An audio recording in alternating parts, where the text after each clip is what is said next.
U.S. President Abraham Lincoln emancipated America's slaves 150 years ago.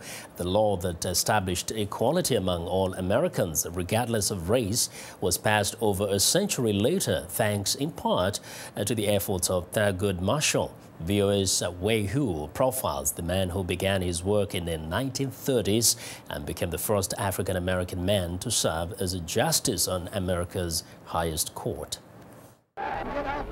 He was never as well known as a leader of the civil rights struggle as Martin Luther King, who believed in nonviolent resistance to inequality. We're on the move now. The bombing of our homes will not dissuade us. We declare our rank on this earth. Or Malcolm X, who shook up black and white Americans with his call for equal rights by any means necessary. Society on this earth in this day, which we intend to bring into existence by any means necessary.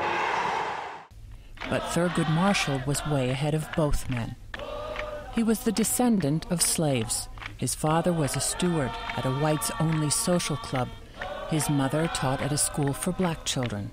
Slavery was abolished in the U.S. in 1862, but American society long remained largely separated between white and black, or colored. There was discrimination against blacks in virtually every aspect of American life.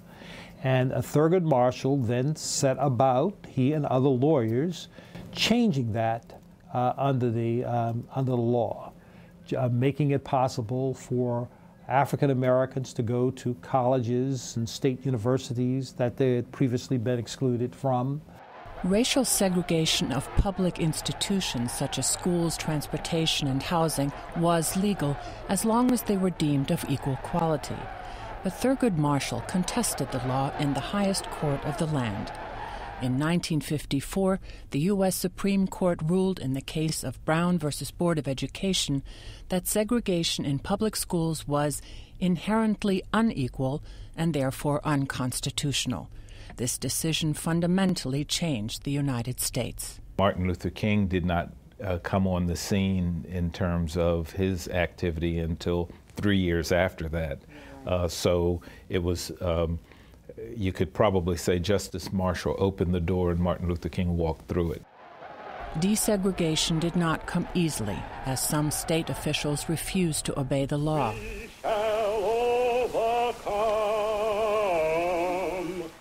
But the country was changing, and in 1963, whites joined blacks in a huge march on Washington to demand equality. Laws were passed to spread integration to all aspects of American democracy.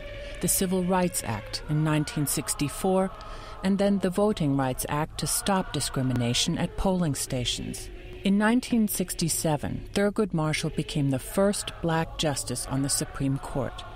In his long career, he used the law to defend constitutional protections for all, regardless of race or gender.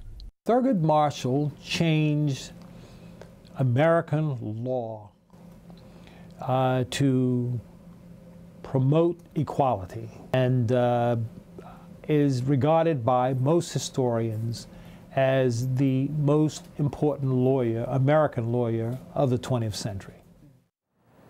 Marshall served until 1991. He was succeeded by Clarence Thomas, who remains on the court today, the second African-American justice in U.S. history.